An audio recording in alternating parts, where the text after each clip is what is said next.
Okay, now I'm going to show how to make a lesson or a scene asset bundle, whatever you want to call it. So, I added another tool up here on the menu bar called Asset Bundles, and on the drop down you just create scene asset bundle. Now, you get this little floating window. You can actually dock it wherever you want. I usually do it on with the inspector sort of window. And you can go ahead and load assets to a scene or create a lesson.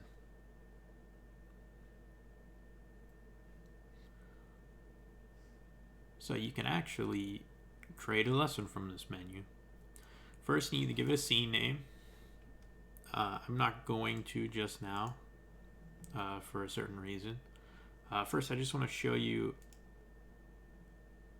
whenever you create a scene asset bundle, you click that little button there and it finally creates everything using all the information you gave it. You have to choose a spot. So I'm just going to choose the desktop, and I'm going to create a folder just called scenes. And I'm going to select this folder. And you see scene name cannot be blank or white space. There is actual checks to make sure you do things correctly. So let me give it the name test. I'm going to select this folder again. Model list must have elements set. Well, you can see here I say include models, but I didn't give any. There is specific checks on what you're doing to make sure you don't accidentally forget something. So you don't have to worry about messing something up and then it not working. Next, we can look at specifically the models. So you can either include or not include models. You can add more models. You can remove models. You have to have at least one though if you have this. So we're going to go ahead and do that, and we're going to search for sample.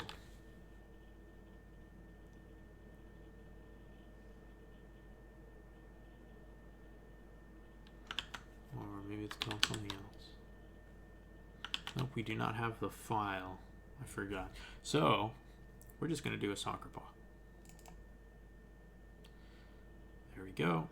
If you actually want to preview what this looks like, you can manually add it to the scene, but make sure you delete it later, especially if you're building the app. Then it'll accidentally get shipped with the final version. It'll always be on screen. But we're just going to search for soccer.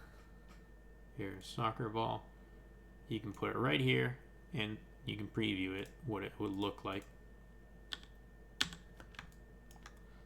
Switch the scene view. As you can see, it's right here. If you want to have it further back, if you want to like skew its position, you'll have to make something that is called a prefab. And I'll go ahead and show you what that is right now. We're going to create a folder. We're just going to call it test. And right now, we are going to go back to the inspector here. And we're going to want to change the position. You can use this little tool. You hit W on your keyboard to automatically bring it up if you don't see it. You can do that. Or you can slide here. You see there's a little slider. Or you can just manually enter in an amount. Let's say I want it 0.1 meters. And the unit is meters, essentially, in the Unity editor and in the game. So let's say we want 0.1. We drag this here, and since this is already a prefab, we can either choose original prefab or prefab variant. It doesn't really matter a whole lot. Prefab variant will just mean if you make any changes on the original prefab, they'll carry over to this possibly. Original prefab means that it won't. It's not a big deal whichever one you do. We're gonna end up deleting this later anyways because it's just um, part of making a lesson. You don't need it after you make the lesson. See, there's some shader errors. Not a big deal. It's just some of the assets provided by SteamVR and Oculus have errors in them. Nothing you can really do other than removing the files. There's no reason to remove the files right now, especially whenever they have different testing objects I can use. But yeah, so you can see here, if we actually double click on this, we open the prefab, you can see that the position's set to 0.1.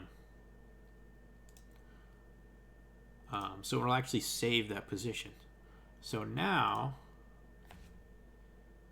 if we actually delete the soccer ball from the models, because we don't need it anymore, and we go back to create scene, we're going to give it this instead. Now let's actually rename this just so it's clear. New soccer ball. Yeah, and you can see it already actually changed. New soccer ball. So now you know it's not the old one, because if we search soccer, you see that there's this original ball underscore soccer underscore 01. Now we have new soccer ball prefab, and we know that this one has the skew on the position added. So we've added a model. We don't have to include a video, but we'll go ahead and show what that looks like. You just do the same thing you did for the soccer ball, select a clip. I don't have a clip on hand, so let me get one. Okay, so here are my normal assets that I use whenever I'm testing stuff. I'm going to add this example video. I need to, there we go.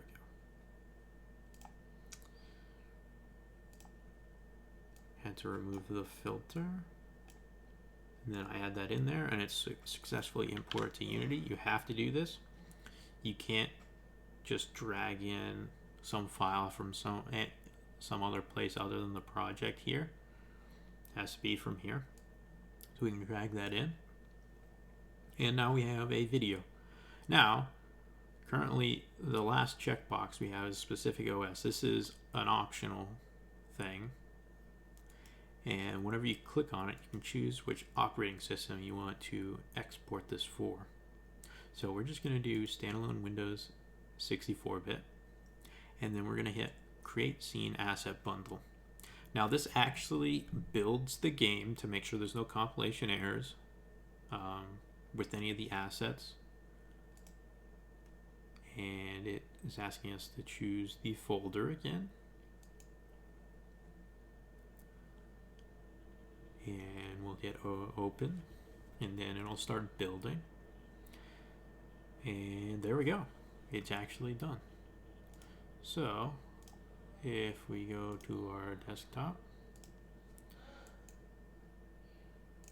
see if we open scenes and Windows,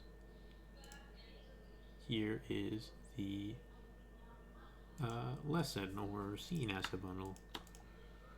And here's the remote manifest.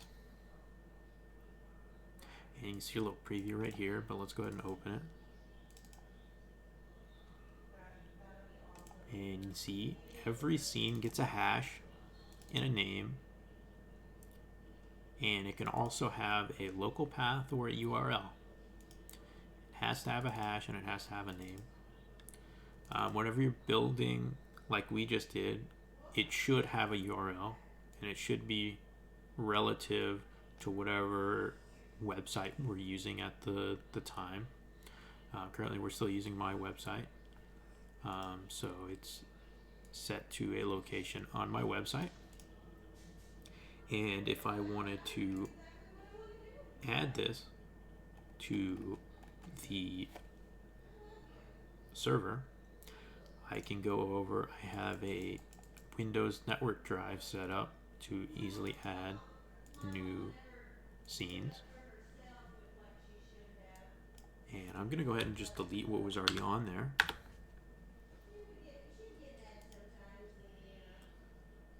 And I'm going to copy the contents over here. And now you can see it's all here, same file. We are going to go ahead and run the app. Okay, now that we're in the app, we're gonna wait for our controller to turn on. Then hit the B button to reset the camera position. You can see here we have test. It has a valid link and it is available for download. And you can tell that as well because there's a download button. So we just downloaded it. I'm gonna hit open, and there's the soccer ball, and there's the video. We can manipulate the position of the ball, the rotation. The center of rotation on the soccer ball apparently isn't in the center.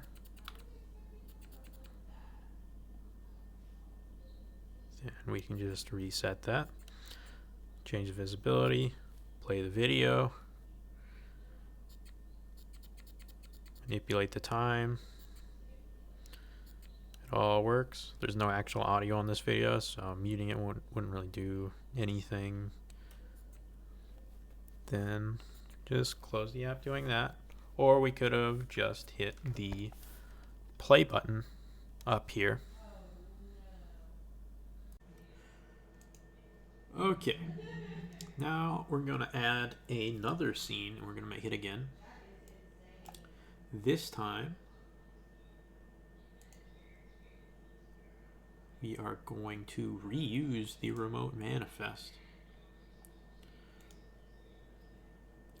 So, I want to grab the other video file I have.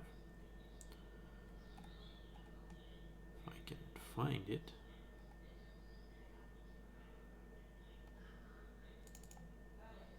There it is. Gonna import that to Unity. Have to do that. Then we are going to call this test2. Very original. We're going to uninclude models. We don't want any models this time. And we're just going to do a video to show that you can do that. And we're going to do it for Windows only. And we're going to reselect this folder. Same one we had on the desktop. And boom, it's created. So let's close that.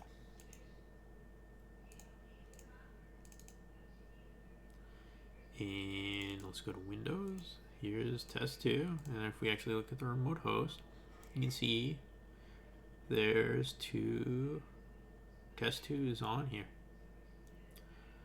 So we can go back to the server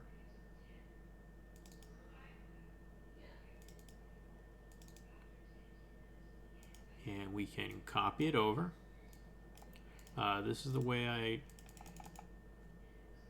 would typically do things. I would keep, all of mine locally, all the scenes or lessons, whatever you want to call them, locally cached on a computer, and you just add to the cache every time you want to create a new lesson. You could also, in fact, copy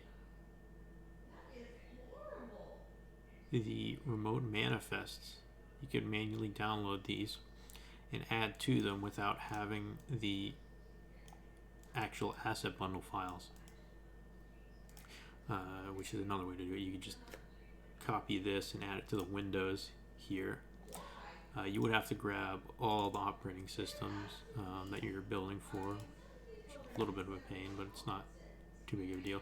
You could even add a tool to download them automatically very easily using the code I already have. But we're just going to go ahead and copy and overwrite these files. There we go. So one issue with doing something like this, let's say we deleted a scene called test, and then added a new one called test. It would still have the old one cached on the app, but we didn't do that here, so it's not a big deal. But that's just something to note, that you'll have scenes with duplicate names is possible, and also scenes with broken, like scenes that are broken, which have like dead links and stuff like that. So try and avoid adding those. So let's go ahead and run it, and here we're loaded up. Press B again to reset the camera. There we are. We still have test. Still works. Go back to scenes. We're going to go ahead and delete it. We're going to re-download it just to show that's still there. Still there. And then we're going to download test 2. And we run test 2. No object. Here's the video. Greetings. We have now reached section 700. Fast forward it, reset it, roll it back 5 seconds, pause it. It all works. Close that out.